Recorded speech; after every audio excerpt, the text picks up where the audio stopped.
जिन माता बहनों के संतान उत्पत्ति नहीं हो रही है, उन्होंने गाय को गेहूं खिलाने चाहिए। और वो गाय जब गेहूं खा ले, गेहूं उसके पेट में पहुंच जाए, और उसके बाद जब वो गोबर करे और उस गोबर में जितने भी गेहूं के दाने साबुत निकलें, उन गेहूं को गोबर में से निकाल के साफ करके सुखा के फिर उनको आटा चक्की पे ले जाओ, फिर उनको उनका आटा पिसवाओ। उस आटे को जो मां बहन खा लेगी, उसको डेफिनेटली संतान की प्राप्ति हो जाएगी। देखा, सुन लीजिए पहले इनके मुख से। जिसको संतान नहीं होती वो गाय को गेहूं खवाए, और गेहूं जब उसके गोबर से वापस आए तो उसको धुल करके, उसे सुखा करके, उसको पीस करके उस आटे की रोटी बनाकर भगवान को भोग लगाकर वो रोटी खाने से संतान प्राप्ति होती है। सॉरी, माफ करना भाई, मैं भूल गया था। वो गाय के गोबर में से जो गेहूं निकलेंगे ना, और उनको सुखा के साफ करके जो आटा बना के उनकी चपाती बनाएंगे, वो उस माता बहन ने नहीं खाना। नहीं, ऐसी गलती मत कर देना, वरना उल्टा रिएक्शन हो जाएगा, कुछ और हो सकता है। वो गोबर वाला, वो लैट्रिन वाला, वो बिष्टा वाला गेहूं, वो किसको भोग लगाना है? भगवान को। अब इनके भगवान कौन है? ये तो श्री राम को भगवान मानते हैं, श्री कृष्ण जी को भगवान मानते हैं, राधा जी को भगवान मानते हैं। तो भाई बहन, आप लोगों ने जो जो श्री अनुरुद्धाचार्य जी को मानते हैं, इनके ज्ञान को जो है सत्य मानते हैं, वो भाई बहन, और जिनको संतान नहीं है, जिनको संतान चाहिए, तो वो भाई बहन वो गाय के गोबर वाला गेहूं और उसका पिसा हुआ आटा और फिर उसकी रोटी बना के श्री रामचंद्र जी को भोग लगाओ, और श्री कृष्ण जी को भोग लगाओ, और राधा जी को भोग लगाओ, क्योंकि अनुरुद्धाचार्य के भगवान तो वही हैं। देखिए, क्या ये बेइज्जती नहीं है श्री राम की, श्री कृष्ण जी की? ये तो खड़ी खड़ी बेइज्जती है, खड़ी खड़ी। लैट्रिन में, अब जानवर है, गोबर करेगा, लैट्रिन है उसकी, तो बताओ, लैट्रिन का गेहूं उसका आटा श्री राम को भोग लगाने के लिए कह रहा है, श्री कृष्ण जी को भोग लगाने के लिए कह रहा है। और वो लाखों की संख्या में मूर्खों का टोल, मंद बुद्धि। इसलिए तो हम कहते हैं कि वो जो लाखों की संगत जो बैठी रहती है ऐसे पाखंडी और अज्ञानियों के सामने, वो देखा देखी में चलने वाले लोग हैं। मानव शरीर प्राप्त करके वो चिंतन नहीं करते, मनन नहीं करते, विचार नहीं करते।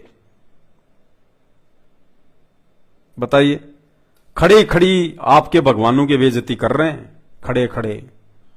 बताओ, अरे यार,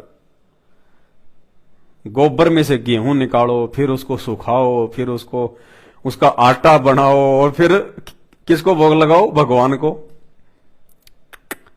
मतलब भगवान को तो भिखारी से भी नीचे। अरे भिखारी को भी लोग शुद्ध खाना कहीं होटल से लेके दे देते हैं, ले वे खा ले। उस भिखारी की आत्मा खा के उसको आशीष देती है, और भगवान को ऐसा गंदा भोजन खाने के लिए कह रहा है। और फिर भी आप लोग तालियां पीटते हैं, वाह महाराज जी वाह, क्या बात कही। तो भाई, अनुरुद्धाचार्य के जितने भी फॉलोवर हैं, और यदि उनको संतान नहीं हो रही है, तो भाई ये गोबर वाला भोग अपने भगवानों को भी लगा के देख लेना। क्या पता वही हो जाए संतान। इसलिए पूर्ण परमात्मा कबीर साहेब सतगुरु रामपाल जी भगवान को आज धरती पे आने की आवश्यकता पड़ी।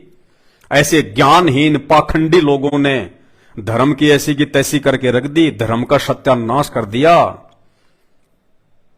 केवल अपने धार्मिक धंधे के लिए। ना इन लोगों को धर्म का पता, ना इनको धर्म की परिभाषा का पता, ना इनको भगवान का पता, ना इनको भक्ति का पता। ये पढ़ते हैं गीता जी और मंत्र देते हैं राधे राधे। इनकी आंख फूट गई। गीता जी अध्याय 8 श्लोक नंबर 13 इनको दिखाई नहीं देता कि ओम इति एक अक्षर ब्रह्म व्यवहारण माम अनुसमरण ये प्रयाति तजम देहम सयाति प्रमाम गतम। कि अर्जुन, मेरा तो एक मात्र ओम मंत्र है, ओम। ये ओम के अलावा और किसी भी शास्त्र में कोई मंत्र नहीं है। यजुर्वेद अध्याय 40 श्लोक नंबर 15 ओम मंत्र है, क्योंकि वेदों का सार है गीता जी। जो गीता जी में ज्ञान है वो ही वेदों में ज्ञान है। केवल एक ओम मंत्र है हिंदू धर्म के ग्रंथों में, और कोई मंत्र नहीं है जाप करने का। तो क्या खाक पढ़ा इन्होंने वेद? क्या खाक इन्होंने गीता जी पढ़ी? सत्यानाश कर दिया भगत समाज का। अंत में सबको गधा कुत्ता बना के छोड़ेगा ये नादान। ये उपाय बता रहा है। साइंस फेल कर दी इसने, साइंस विज्ञान फेल कर दी, और इतना आसान तरीका बता दिया बांझपन दूर करने का। गाय के गोबर से गेहूं निकालो और भगवान को भोग लगाओ। अरे वाह भाई वाह, धन्य तेरे माता पिता भाई।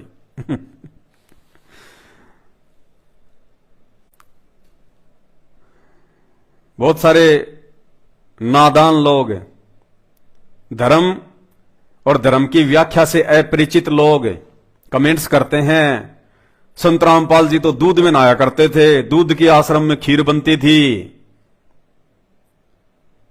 अरे तुम्हारे गोबर से तो अच्छी थी, हैं? तुम्हारे इस गोबर से तो लाख गुना अच्छी थी। तुम्हें तो गोबर खाने के लिए आदेशित किया जा रहा है तुम्हारे अपने हिंदू धर्म के संतों के द्वारा, गोबर खाने के लिए, भगवान को खिलाने के लिए। हम तो चलो संत रामपाल जी दूध से नहाया करते थे, तुम्हारे अनुसार है तो तुम्हारी ये बकवाद मनगढ़ंत कहानियां हैं ये। लेकिन चलो वो तो दूध था भाई, तुम लोग शिवलिंग पे डालते हो दूध, तुम लोग जो है वो पत्थरों पे डालते हो दूध, हमने जिंदा संत पे डाल दिया तो कौन सी बड़ी बात है। और उस दूध की खीर बन गई, हमने खा ली तो उसमें क्या हो गया? जब तुम गोबर खाने को तैयार हो और अपने भगवानों को खिलाने को तैयार हो तो दूध तो अमृत चीज है, उसमें तो नुकसान ही नहीं है। तो इन लोगों को ना तो धर्म का पता, ना इनको धर्म की परिभाषा का पता, और मूर्ख लोग लग जाते हैं इनके पीछे, सनातनी सनातनी। तुम्हें सनातन की परिभाषा का पता है? सनातन शब्द का मतलब क्या होता है? सनातन धर्म कोई सनातन होता ही नहीं है। अरे धर्म कभी सनातन होता ही नहीं है। अगर धर्म सनातन होता तो फिर 4-4 धर्म नहीं होते, 8-8 धर्म नहीं होते आज। सनातन शब्द केवल एक वस्तु के पीछे लगता है, एक चीज के पीछे, और वो अनमोल वस्तु, वो अनमोल चीज परमात्मा है। परमात्मा जो तीनों लोकों में प्रवेश करके सबका भरण पोषण करता है, वो सनातनी परमात्मा। सतगुरु आदि अनादि है, सतगुरु मध्य है मूल, और सतगुरु को सिजदा करूं एक पलक नहीं भूल। वो सनातनी प्रभु, वो सनातनी परमात्मा आज धरती पे संत रामपाल जी के रूप में प्रकट है। इनके अलावा किसी वस्तु के आगे पीछे सनातन शब्द नहीं लग सकता। बाकी तो तुम चाहे गधे के आगे लगा दो, वो तुम्हारी अपनी मर्जी है, लेकिन ये सनातन शब्द केवल संत रामपाल जी के लिए है, उस पूर्ण परमात्मा के लिए है, क्योंकि वो कभी भी मृत्यु में नहीं आता, उसको कभी भी काल खा नहीं सकता। वो सबसे ऊपर होता है, वो अपनी मर्जी का मालिक होता है, स्वयंभू होता है, प्रकट होता है। सनातन सनातन, हिंदू हिंदू, बस मूर्ख बने रहो। धर्म ग्रंथों को मत पढ़ना, शास्त्रों को मत पढ़ना। हिंदू, हम हिंदू, हिंदू क्या है? पता है हिंदू शब्द क्या है? कुछ नहीं पता। कहां से आया हिंदू शब्द? फिर दुआई देते हो श्री राम की, श्री कृष्ण जी की। श्री कृष्ण जी का जीवन चरित्र आपने पढ़ा है? श्री सुधा सागर पढ़ी है आपने कभी? कहीं उसमें हिंदू शब्द लिखा हुआ है कि श्री कृष्ण जी हिंदू थे? सुधा सागर में कहीं लिखा हुआ क्या? 18 पुराण है हिंदू धर्म में, 18 पुराण है। किसी भी पुराण में हिंदू शब्द लिखा हुआ क्या कि कोई देव देवता हिंदू था, या जितने भी अवतार आए हैं वो हिंदू थे, या श्री कृष्ण जी का जन्म हिंदू धर्म में हुआ था, वो हिंदू धर्म को मानते थे? कोई हिंदू शब्द है श्री कृष्ण जी की जीवनी में? श्री सुधा सागर में, 18 पुराणों में जय श्री राम, भारत को हिंदू राष्ट्र बनाएंगे। फिर क्या कर लोगे भाई? फिर क्या कर लोगे? हिंदू राष्ट्र बना लोगे, फिर क्या कर लोगे? चांद पे पहुंच जाओगे, देवता बन जाओगे। लक 84 में तो फिर भी जाना पड़ेगा।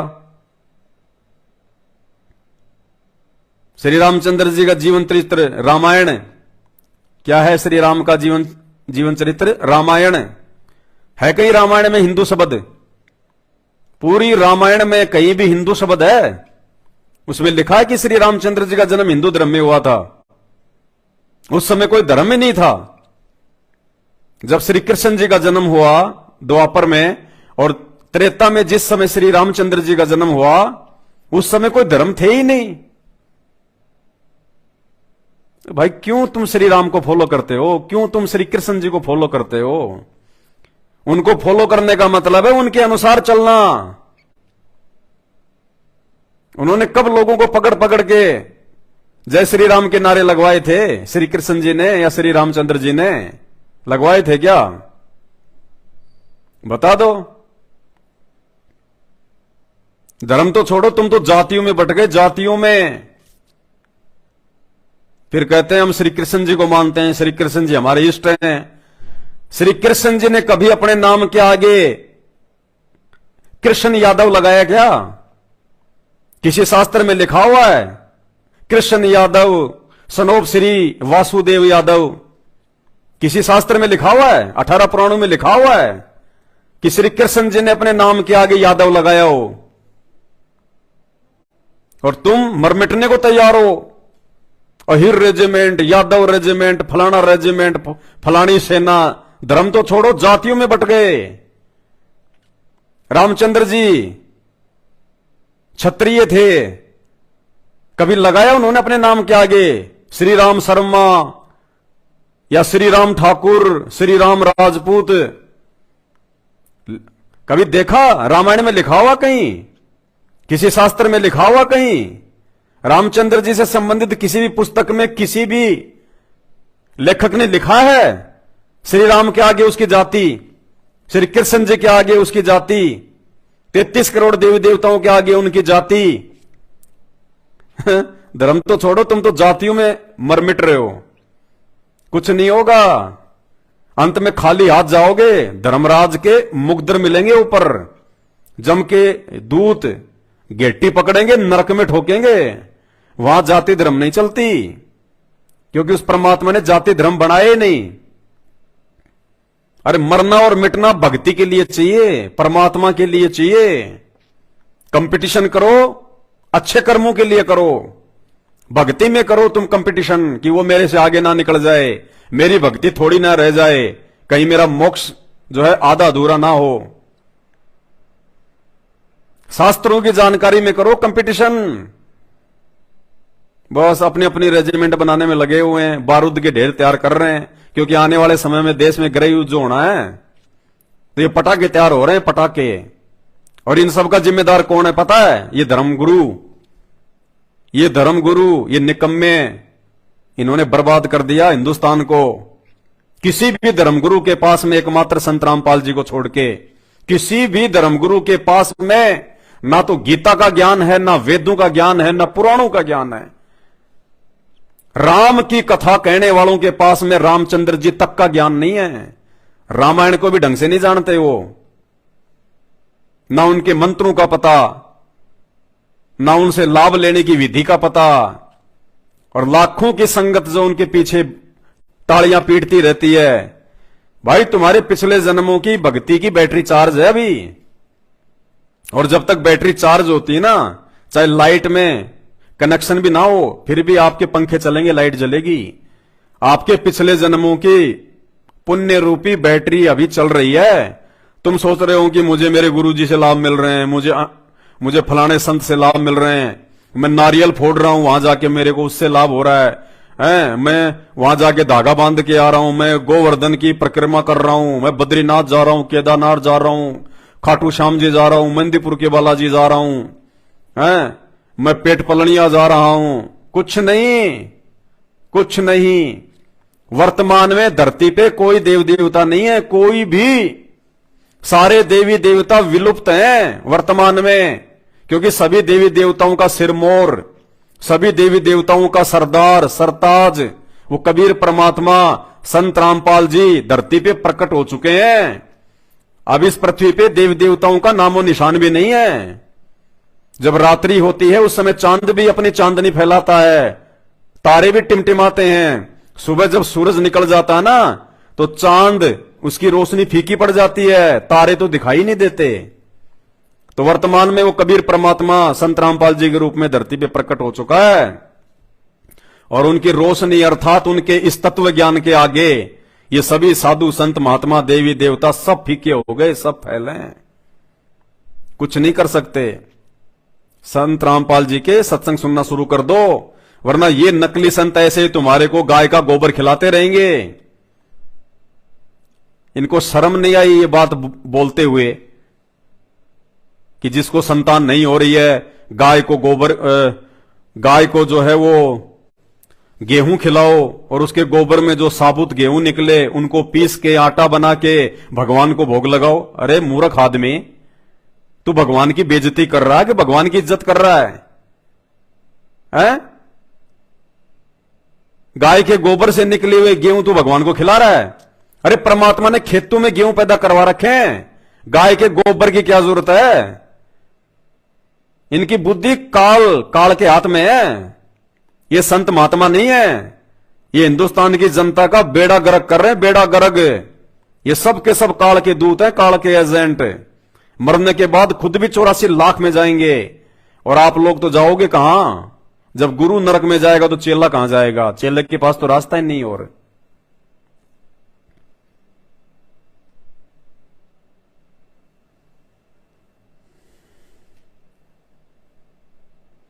और ये परमात्मा इतना अनमोल ज्ञान दे रहा है, शास्त्रों से प्रमाणित ज्ञान दे रहा है, इतनी अच्छे से व्याख्या करके बता रहा है, तुम्हें सहज भक्ति बता रहा है, सीधा सादा जो है वो तरीका बता रहा है। गोबर खाने के लिए नहीं कहते संत रामपाल जी। संत रामपाल जी अपने भक्तों को दोनों टाइम हलवा खिलाते हैं, हलवा।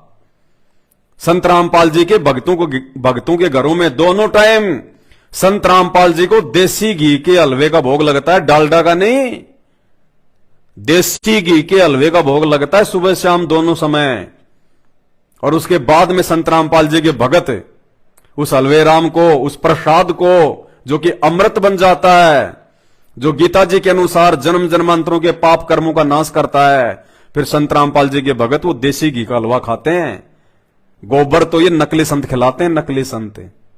और फिर भी तुम लोग उन्हीं के पीछे लग रहे हो। तुम्हारे सामने तुम्हारे भगवानों की बेइज्जती कर रहे हैं, और उसके बावजूद भी उन्हीं की जय जयकार कर रहे हो। तो एक विधि तो बताई किसने? अनिरुद्धाचार्य ने, बांझपन दूर करने की, संतान प्राप्ति की, गोबर वाले गेहूं भगवान को भोग लगा के। और ये संत रामपाल जी परमात्मा, मात्र इनके सत्संग सुनो कुछ दिन।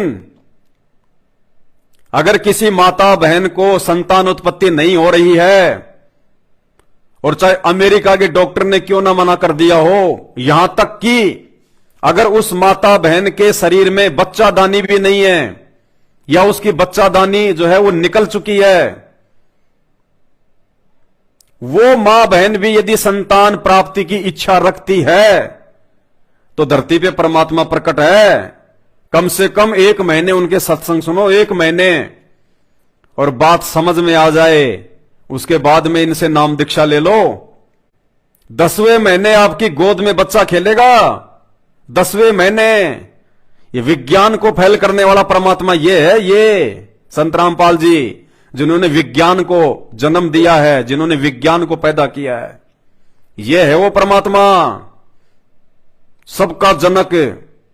साहिब से सब होत है, बंदे से कुछ नहीं।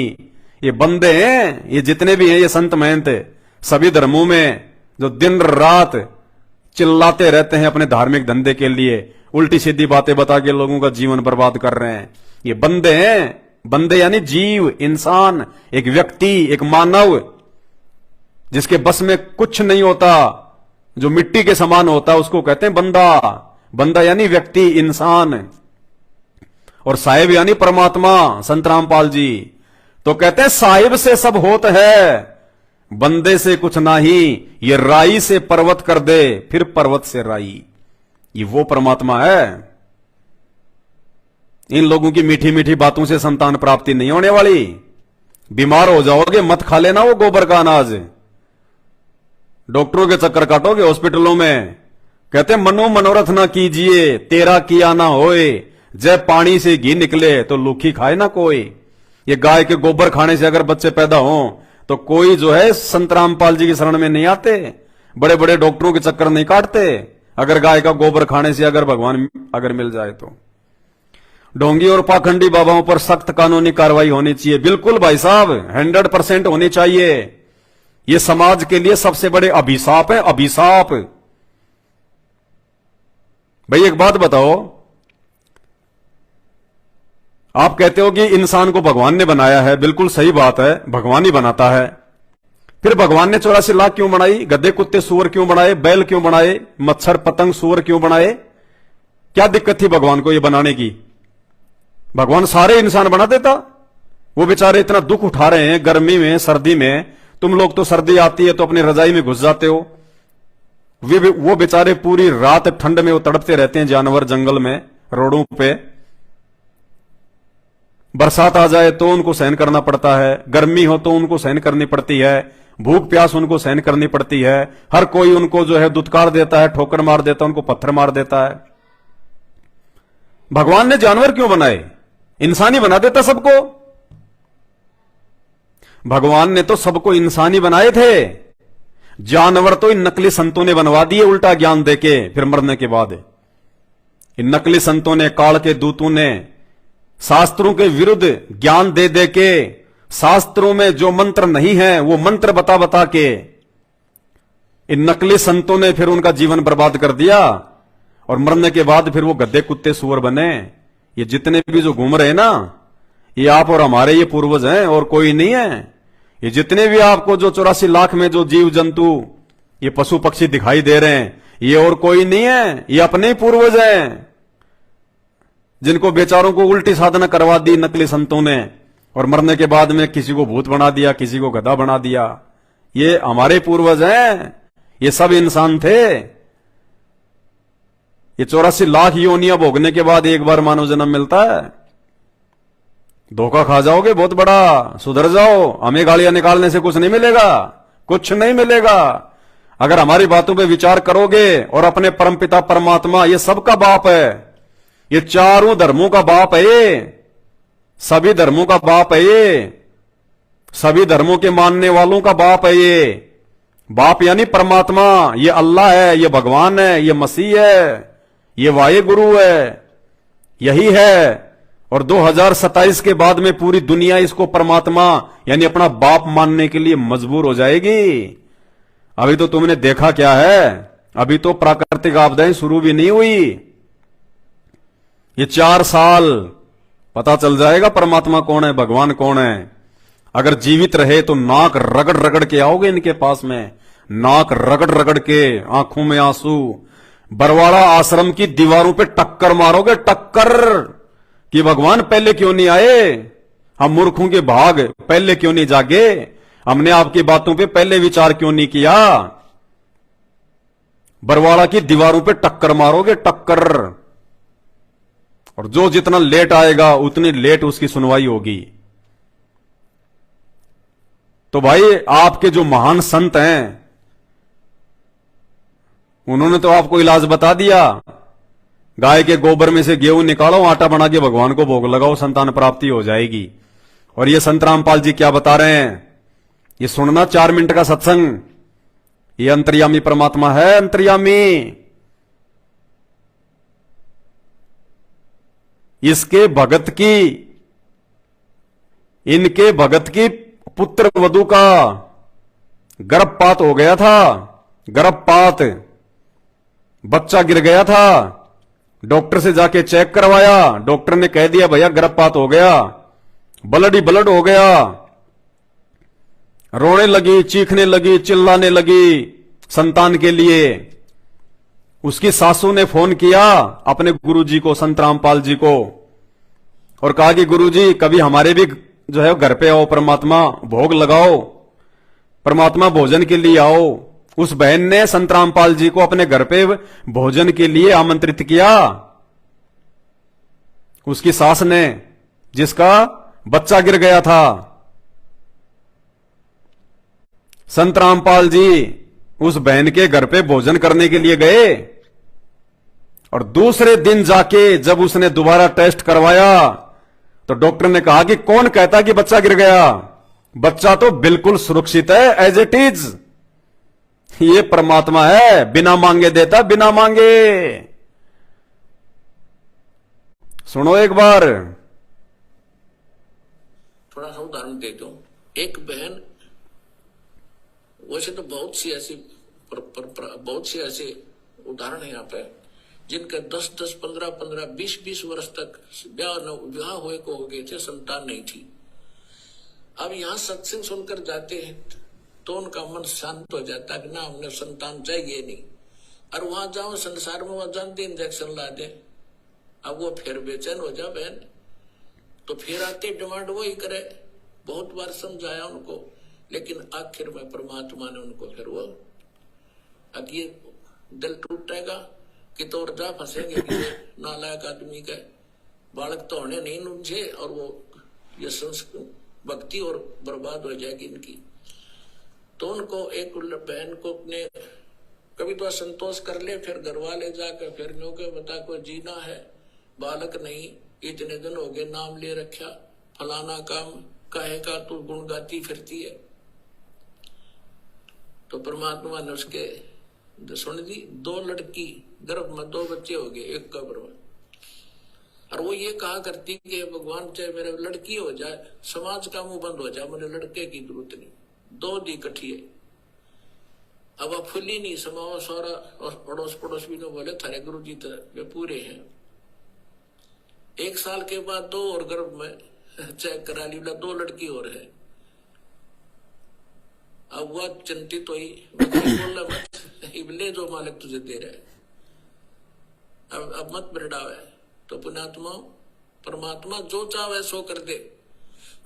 एक बात देखो पुण्यात्मा, हर तरह से हर पहलू पर ज्ञान दिया जाता है। और सुनो, एक बहन और उसकी सास ने नाम लिया।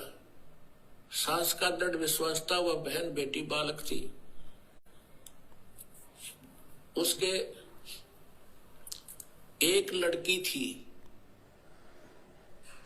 उसके बाद गर्भ नहीं रहा था, खराब हो जाता, और भी काफी तरह जगह पर वो घूमे फिरे। फिर उनको पता चला तो यार दीक्षा ली। जींद जब सत्संग किया करता था दास, तो परमात्मा ने दया की, उनका गर्भ रहा लड़की के, और जो जिस समय में पहले गिरता था उससे आगे बढ़ गया, 2 महीने और निकल गए। तो उनकी खुशी का ठिकाना नहीं रहा। उन्होंने क्या किया,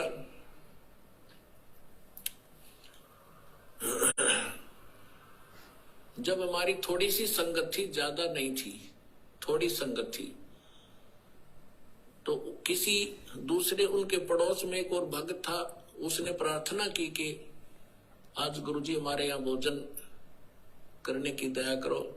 हमने कहा ठीक है बेटा बना लो। हम 5-7 भगत मेरे साथ उनके खाना खाने गए शाम को। उधर से वो भी आगे पड़ोसी थे उनकी मदद कराने के लिए, भोजन बनवाने के लिए।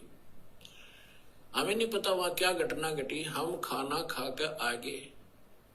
वापस आने के बाद सुबह रात को फोन आया उसकी सास का कि गुरुजी से कहियो मेरी पुत्र वधू का गर्भपात हो गया और बहुत बुरी तरह रो रही है। और वही हो गया जब आपकी सेवा कर रहे थे, उन्हीं के दूसरे के घर में सारे बाथरूम में ब्लड हो गया। वो तो रो रो के सारी रात उसने तो आंखें सुझा ली। मैंने उसको फोन बताया, माँ बेटी यहाँ आ, तेरी सास ने उसको कहा यहाँ भेजो। उसकी सास आ गई, उसको समझाया बेटा भगवान जो करे वो गलत नहीं करता। वो बोले जी मन ने तो विश्वास है पर वह बालक ना मानती। ठीक है मैं कोई बात नहीं, जो हो गया सो हो गया। क्या बात, परमात्मा जो करता सही करता है। अब अगला दिन फिर ऐसे उसका रोते रोते गुजर गया। उसकी सास ने फिर प्रार्थना कीजिए आज कल हमारे भोजन करने आओ। हम बोले भाई चलो चलते हैं, चले गए। वह लड़की बुरी तरह रोए। मैं बोला बेटा परमात्मा जो करता सही करता है, विश्वास कर, ये कोई बड़ी बात है और दे देगा साल भर में तने शांति रख। पर वह नहीं मान रही थी, दुखी थी। कोई बात, हम आगे खाना खुना खा के चल भाई ठीक है। जो हम ज्ञान दे सकते हैं परमात्मा का हम उतना ही दे सकते हैं, बाकी बालक का नहीं समझ में आती। फिर क्या हुआ, उसकी सास ने सोचा भाई गर्भपात हो गया और इसमें कोई कतरा ना रह जा गर्भ बच्चा दानी में, फिर दिक्कत कर दे, अल्लाह दिखा के आती हूँ डॉक्टर नहीं को। अगले दिन वो एक पड़ोस में अच्छी प्रसिद्ध डॉक्टर नहीं थी, उसके पास गए। उसने अल्ट्रासाउंड किया और वो कहने लगी कौन का बालक गर्भपात हो गया, न्यू का न्यू गर्भ है इसके, ओके ऑल इन रिस्पेक्ट। अब उनकी खुशी का ठिकाना नहीं। फिर फोन आया, होए अब उनका फिर फोन आया उसकी सास का, जी कमाल कर दिया, भक्ता ने बताया जी ऐसे ऐसे वो सास न्यू कह रही है और गर्भ को नहीं, गर्भ खराब हुआ उसका, वो न्यू का न्यू पा गया, चेक करा का है। अब अगला दिन वो दोनों आई सास बहू, वहां पर कुटिया में हम बैठे थे और खुशी न्यारी खुश हो रही वह लड़की। मैं बोला बेटा भगवान पर भरोसा करो और परमात्मा जो करता वो गलत नहीं करता। अब फिर देखो कमाल है, 3 महीने 4 महीने के बाद उसने चेक कराया, अगर लड़का से अगर लड़की, वह लड़की पाई। अब वह फिर रो, वह लड़की उसकी पुत्र वधु, मैं तो इसका गर्भपात कराऊंगी, हमसे बात करी। मैं बोला खबरदार जय जीवन से की है तो कोई बात हुई है, जब तक रोए चाहे मेरा गर्भ गिर गया। अब परमात्मा तो मालिक है और ये उस लड़की ही थी जो गर्भपात हुआ था, उसने गर्भपात कर दिया। दाता ने तेरी नालायकी देख कर किया था, क्या रोएगी लड़की ने देख कर, क्योंकि हमें ज्ञान तो है ही नहीं। और फिर लड़का देता, उसी आत्मा को लड़का बनाकर देता। अब रोले अपने कर्म। अब हमारा स्वभाव कैसा हो गया, ऊंट जैसा। ऊंट पे समान धरे ना उसने लद है, और जब भी नौकरा जब भी रोया करे बहुत बूढ़ा कर दिया मेरे साथ में। और जब उसने उतारे, जब समान ने तारा करा ऊंट पर, जब भी नौकरा करा उसने कहीं भी बूढ़ा करा मेरी गेला, अभी बुरा कर रहा है मेरा। तो परमात्मा हम हो गए ऊंट के इसी स्वभाव के। अब परमात्मा हमें सुख दे जब भी रोआ, और दुख में तो रोना है, रोना वो तो स्वाभाविक है। तो उसकी सास ने यह बात समझ में आ गई थी, गुरु जी के वचन का मैं तब उल्लंघन करूं नहीं। और इस लड़की ने पूरी कर, वो उसकी सास यानी उसका ससुर ठीक सी पोस्ट पर नौकरी करता था। तो उसकी सास ने कहा कि इस लड़की का सारा खर्चा मैं दूंगी, तो निश्चिंत रहे, और इसने ब्याह होगी और सारा खर्चा हम देंगे, तो बकवास नहीं करेगी, इसका हम गर्भपात नहीं करेंगे। वो लड़की होगी दूसरी, और जो भगवान के हाथ में वो तो उसके बच्चे हैं, उसकी ये मिट्टी उसी की बनाई हुई है। अब लड़का देते तो उसको उस संस्कार टाले था लड़की वाला, लेके का मांग लिया रो रो के, और फिर रो रही है। फिर अगले बार उसको लड़का दिया। आज भी वो लड़की और उसकी सास सत्संग में आते हैं। अब कहने का भाव ये है पुण्यात्माओं के भगवान जो करे तुम बीच में टांग ना डाया करो। अब डॉक्टर है ऑपरेशन में थिएटर में ले गया, अब आप यहाँ परमेश्वर के ऑपरेशन थिएटर में आ गए, और यहाँ ऑपरेशन थिएटर में मरीज अपनी चलावे तो केस बिगाड़ेगा वो होने नहीं दे उसको जो डॉक्टर चाहता है। ऐसे ही एक बहन के एक लड़की हो गए, और फिर वो 27 वर्ष तक, वह लड़की 27 वर्ष की होगी, उसके ब्याह भी कर दिया, उसके भी बालक हो रहे लड़का लड़की, और उसकी फिर भी तमन्ना एक बालक था एक लड़का तो ही जाता। वह 56 साल की हो रही बुढ़िया, यह तमन्ना रखे। सुनो 56 साल की उम्र में मालिक ने फिर छोरा दे दिया उसका लड़का। अब लड़का 5 साल का हुआ, मर गई, सर पे धर लिया, लड़का कौन पालेगा। तो हम ऑपरेशन के अंदर हम अपनी गड़बड़ करवाते हैं तो वो बिगड़ जाता है केस। फिर भी दास ने आपको हर पहलू पर बता दिया, जो सी समझ में वह कर लियो और वह पूरी कर देंगे भगवान।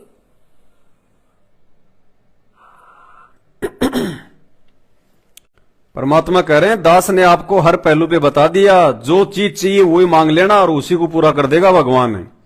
संत रामपाल जी की भक्ति करने वाला यदि उसको धन चाहिए तो केवल धन का टारगेट रखे, फिर मोक्ष नहीं मिलेगा। और धन में परमात्मा इतना गाड़ देगा, दुनिया देखेगी कहां से आ रहा है, लेकिन मोक्ष नहीं मिलेगा। जिसको संतान चाहिए और वो भक्ति भी कर रहा है और उसके मन में कि मुझे बेटा चाहिए, बेटी चाहिए, संतान चाहिए, परमात्मा उसको संतान दे देगा और इतनी दे देगा उसे संभाली नहीं जाएंगी, लेकिन मोक्ष नहीं मिलेगा।